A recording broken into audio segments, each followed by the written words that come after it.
సర్పంచ్ ఎన్నికలలో బీసీలకు 42% ఇస్తానని మోసం చేసిన ఏకైక వ్యక్తి రేవంత్ రెడ్డి అని దుయ్యబట్టారు మాజీ మంత్రి గంగుల కమలాకర్. కాచిగూడలో అఖిలపక్ష సంఘాల ప్రజాప్రతినిధులతో రౌండ్ టేబుల్ సమావేశం నిర్వహించారు. బీసీలకు బీసీ ఫలాలు అందాలని తెలిపారు.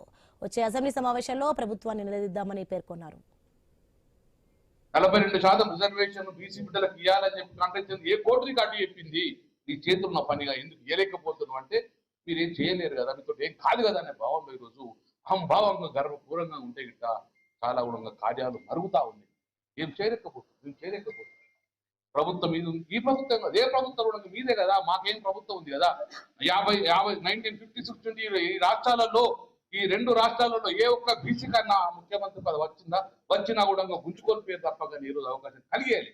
ఎక్కడైనా కూర్చుంటే బీసీ బిడ్డ ముఖ్యమంత్రి అయితే మా కొంత ఒక 10% బీసీకి న్యాయం చేస్తున్న అవకాశం ఉంది. ఎక్కడ ఒక రాలేకపోయింది. మరి ఎందుకు లేదా? సంఖ్యాపరంగా రాజ్యాధికారం కావాలని కోరుకుంటున్నాం కదా. సంఖ్య తగ్గిందా? లేదు, తగ్గలే, పెరుగుతా ఉంది. బీసీ సంఖ్య పెరుగుతా ఉన్నా కూడా రాజ్యాధికారం వస్తలేదు.